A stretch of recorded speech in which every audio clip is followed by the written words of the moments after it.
ಸಾಗರ್ ಗಂಡರವರೇ, ರಹೀಂ ಖಾನ್ ಅವರೇ, ವಿಜಯ್ ಸಿಂಗ್ ಅವರೇ, ಬಾದಲಿಯವರೇ, ಮಹಾನಾರಾಯಣ ಅವರೇ, ಶೈಲಿಯವರೇ, ಇಲ್ಲಿ ಸೇರ್ತಕ್ಕಂಥ ಎಲ್ಲ ಅಕ್ಕಪಡೆಯ ಎಲ್ಲ ಗೌರವಿತ ಸದಸ್ಯರೇ, ನನ್ನ ಪ್ರೀತಿಯ ವಿದ್ಯಾರ್ಥಿನಿ, ಹೆಣ್ಣು ಕುಟುಂಬದ ಹೆಣ್ಣಿಲ್ಲ ಅಂದರೆ ಸಮಾಜವಾಗಿ ನಾವ್ಯಾರು ಬದುಕಲಿಕ್ಕೆ ಸಾಧ್ಯ ಇಲ್ಲ. ಹೆಣ್ಣು ಅಂದ್ರೆ ಭೂಮಿ, ಹೆಣ್ಣು ಅಂದ್ರೆ ಧೈರ್ಯ, ಹೆಣ್ಣು ಅಂದ್ರೆ ಭರವಸೆ, ಹೆಣ್ಣು ಅಂದ್ರೆ ಒಗ್ಗಟ್ಟು, ಹೆಣ್ಣು ಅಂದ್ರೆ ಶಕ್ತಿ, ಹೆಣ್ಣು ಅಂದ್ರೆ ಬೆಳಕು. ಈ ಬೆಳಕನ್ನ ನಿಮ್ಮೆಲ್ಲರ ಮಾರ್ಗದರ್ಶನಂತೆ, ನಿಮ್ಮೆಲ್ಲರ ಶ್ರಮದಂತೆ ಪ್ರತಿಯೊಂದು ಕುಟುಂಬ ಕೂಡ ಇವತ್ತು ಬೆಳೀತಾ ಇದೆ. ಇವತ್ತು ನಾರಿ ಶಕ್ತಿ ದೇಶದ ಶಕ್ತಿ. ಕರ್ನಾಟಕದಲ್ಲಿ ಬಹಳ ವೀರ ವನಿತೆಯರು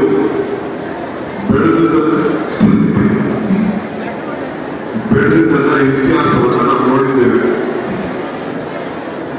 ನಾನು ಇವತ್ತು ನನ್ನ ಮುಖ್ಯಮಂತ್ರಿ ಆದಮೇಲೆ ಸರ್ಕಾರದಲ್ಲಿ ಪದದ ವೀಕ್ಷಣೆ ಕಾರ್ಯಕ್ರಮವನ್ನು ನಾನು ಇವತ್ತು ಬಸವ ಕಲ್ಯಾಣ ಬಸವಣ್ಣವರ ಅನುಭವ ಮಂಟಪದಿಂದ ಪ್ರಾರಂಭ ಮಾಡಬೇಕು ಅಂತೇಳಿ ತೀರ್ಮಾನ ಮಾಡಿ ಈ ಬಸವ ಕಲ್ಯಾಣದ ಅನುಭವ ಮಟ್ಟಕ್ಕೆ ಭೇಟಿ ಕೊಟ್ಟು ಇದರಿಂದ ಗುಲ್ಬರ್ಗ ಹೋಗಿ ಈ ಕಲ್ಯಾಣ ಕರ್ನಾಟಕದ ಎಲ್ಲ ಅಧಿಕಾರಿಗಳ ಹತ್ರ ಜನಪ್ರತಿಗಳ ಚರ್ಚೆ ಮಾಡುವಂತ ಕಾರ್ಯಕ್ರಮವನ್ನು ಹಮ್ಮಿಕೊಂಡಿದ್ದೇವೆ. ಯಾವ ಗ್ರಾಮಕ್ಕೂ ಗ್ರಾಮ ದೇವತೆ ಯಾವುದು ಅಂತ ನಾವು ಕೇಳ್ತೀವಿ. ಅಂದ್ರೆ ಪ್ರತಿ ಭೂಮಿಗೂ ಕೂಡ ಮಾತೃಭೂಮಿ, ಭೂಮಿ ತಾಯಿ ಅಂತ ಹೇಳಿ ನಮ್ಮಲ್ಲಿ ಹಿರಿಯರೆಲ್ಲ ನಮಗೆ ಮಾರ್ಗದರ್ಶನವನ್ನು ಕೊಟ್ಟಿದ್ದಾರೆ. ಇವತ್ತು ಮಹಿಳೆಯರ ಸುರಕ್ಷತೆಗೆ ಅಕ್ಕಪಡೆ ಈ ರಾಜ್ಯದಲ್ಲಿ ತಯಾರಾಗಿದೆ. ನಮ್ಮ ಸರ್ಕಾರ ಶ್ರೀಮತಿ ಲಕ್ಷ್ಮೀ ಹೆಬ್ಬಾಳ್ಕರ್ ಅವರು ಅವರ ಮುಖಂಡತ್ವದಲ್ಲಿ ಈ ಕಾರ್ಯಪಡೆ ಇವತ್ತು ಬಹಳ ಚೆನ್ನಾಗಿ ಹೊಸದಾಗಿ ಬೆಳೀತಾ ಇದೆ.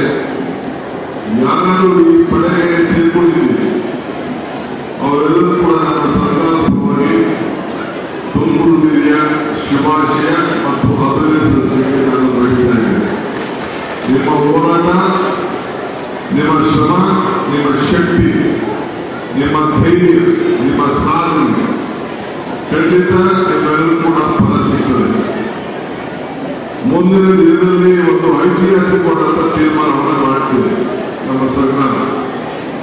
ಈಗಾಗಲೇ ಹೆಣ್ಣು ಮಕ್ಕಳಿಗೆ ಅನೇಕ ಗ್ಯಾರಂಟಿಗಳನ್ನು ಕೊಟ್ಟು ಶಕ್ತಿ, ಗೃಹಲಕ್ಷ್ಮಿ, ಗೃಹಜ್ಯೋತಿ ಇವೆಲ್ಲ ಕಾರ್ಯಕ್ರಮಗಳನ್ನು ಹೆಣ್ಣಿಗೆ ಮೀಸಲಾತಿಯಾಗಿ ಕೊಟ್ಟು ನಿಮ್ಮ ಬದುಕನ್ನು ಕಟ್ಕೊಳ್ಳಲಿಕ್ಕೆ ನಮ್ಮ ಸರ್ಕಾರ ತೀರ್ಮಾನವನ್ನು ಮಾಡಿದೆ. ಇದಲ್ಲದೆ ನಿಮ್ಮೆಲ್ಲರೂ ಕೂಡ ಹೆಣ್ಣು ಮತ್ತು ಯುವಕರು ಎಲ್ಲ ಸೇರಿ 16 ವರ್ಷದಿಂದ 35 ವರ್ಷ ಕೂಡ ಪ್ರತಿ ಪಂಚಾಯತ್ ಕೂಡ ನಿಮ್ಮ ಸಂಘಟನೆ, ನಿಮ್ಮ ಕ್ರೀಡೆ, ನಿಮ್ಮ ಸಂಸ್ಕೃತಿ, ನಿಮ್ಮ ಸಂವಿಧಾನ ಒಗ್ಗಟ್ಟಿನ ಬದುಕಿಗೆ ಜಾತಿ ತತ್ವವನ್ನು ನಾವು ಉಳಿಸಿಕೊಂಡು ನೀವೆಲ್ಲ ಜೀವನದಲ್ಲಿ ಈ ದೇಶದ ಐಕ್ಯತೆ, ಸಮಗ್ರತೆ ಮತ್ತು ಶಾಂತಿಯನ್ನು ಕಾಪಾಡಬೇಕು ಅಂತ ಹೇಳಿ ಈಗಾಗಲೇ 10,000 ಪಡೆಗಳನ್ನ ರಚನೆ ಮಾಡಲಿಕ್ಕೆ ಸರ್ಕಾರ ಈಗ ಆದೇಶವನ್ನು ಕೊಟ್ಟಿದೆ. ನೀವು ಒಂದು ಪಂಚಾಯತಿಗೆ 200-300 ಜನ ಯುವಕ ಯುವತಿಯರನ್ನ ಸೇರಿಸಿ ನಿಮ್ಮಲ್ಲಿರುವಂತಹ ಶಕ್ತಿ ಪ್ರದರ್ಶನ ಮಾಡಿ ನಿಮ್ಮಲ್ಲಿರುವ ಸಂಘಟನೆ ಚತುರತೆ, ನಾಯಕತ್ವ, ನಿಮ್ಮ ಎಲ್ಲ ತರದ ಗುಣಗಳನ್ನ, ಪ್ರತಿಭೆಗಳನ್ನ ಹೊರಗಡೆ ಬಿಂಬಿಸಲಿಕ್ಕೆ ನೀವು ಕಾರ್ಯಪ್ರವೃತ್ತರಾಗಬೇಕು. ಆ ದೃಷ್ಟಿಯಿಂದ ಈಗಾಗಲೇ ನಾವು ಸಂಘಟನೆಗಳನ್ನ ನಾವು ಪ್ರಾರಂಭವನ್ನು ನಾವು ಈಗಾಗಲೇ ಮಾಡಲಿಕ್ಕೆ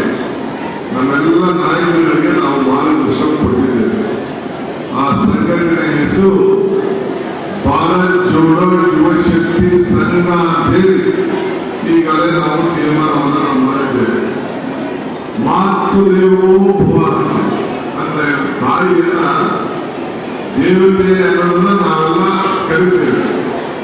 ಹಂಗೆ ಇವತ್ತು ನೀವೆಲ್ಲ ಎಲ್ಲ ಹೆಣ್ಮಕ್ಳಿಗೆ ನಾವು ಕುಟುಂಬದ ವಿದ್ಯಾಭ್ಯಾಸವನ್ನು ಕುರಿತು ಸಮಾಜಕ್ಕೆ ಕುಟುಂಬಕ್ಕೆ ಒಂದು ದೊಡ್ಡ ಮಾರ್ಗದರ್ಶನ ಕೊಡಿ ಅಂತ ಹೇಳಿ ನಿಮ್ಮ ಮೇಲೆ ನಾವು ಭರವಸೆಯನ್ನು ಇಟ್ಟಿದ್ದೇವೆ. ಅದಕ್ಕೋಸ್ಕರ ನಾವು ಗೃಹಲಕ್ಷ್ಮಿ, ಗೃಹಜ್ಯೋತಿ ಇವೆಲ್ಲ ಶಕ್ತಿ ಇವೆಲ್ಲ ಕಾರ್ಯಕ್ರಮಗಳನ್ನ ಯುವನಿಧಿ ಇವೆಲ್ಲ ಕಾರ್ಯಕ್ರಮಗಳನ್ನ ನಾವು ತಂದಿದ್ದೇವೆ. ಇನ್ನ ಮುಂದಕ್ಕೆ 16 ಇಂಥ ಕಾರ್ಯಕ್ರಮಗಳನ್ನ ನಿಮ್ಮ ಬದುಕಿನಲ್ಲಿ ಬದಲಾವಣೆ ತರಲಿಕ್ಕೆ ನಾವೆಲ್ಲ ಪ್ರಯತ್ನವನ್ನು ಮಾಡ್ತಾ ಇದ್ದೇವೆ. ನೀವೆಲ್ಲ ನಮ್ಮ ಜೊತೆ ಕೈ ಜೋಡಿಸಿ ನಿಮಗೆ ಶಕ್ತಿ ಕೊಡುವಂತ ಜವಾಬ್ದಾರಿ ನಮ್ಮದು, ಮಾರ್ಗದರ್ಶನ ಕೊಡುವಂತ ಜವಾಬ್ದಾರಿ ನಮ್ಮದು. ನಿಮ್ಮನ್ನ ನಾಯಕರನ್ನಾಗಿ ಮಾಡಬೇಕು ಅಂತ ಹೇಳಿ ಪಂಚಾಯತಿಯಿಂದ ಪಾಲ್ಗೊಂಡು ಕೂಡ ನೀವೆಲ್ಲ ನಾಯಕತ್ವವನ್ನು ವಹಿಸಿಕೊಳ್ಬೇಕು. ನಿಮ್ಮ ಬದುಕಿನಲ್ಲಿ ಕಟ್ಕೊಂಡು ಕೂಡ ನೀವೆಲ್ಲ ನಾಯಕರಾಗಬೇಕು. ರಾಜಕಾರಣದಿಂದ ಮಾತ್ರ ನಾಯಕರಲ್ಲ, ನಿಮ್ಮೆಲ್ಲರ ಬದುಕಿನಲ್ಲೂ ಕೂಡ ನೀವು ಮುಂದಾಳತ್ವವನ್ನು ವಹಿಸಿಕೊಂಡು ನೀವೆಲ್ಲ ಹೋಗಬೇಕು. ನಾನು ನಿಮ್ದಾದ ಮೇಲೆ ಅನುಭವ ಪಡೆದು ಹೋಗಬೇಕು.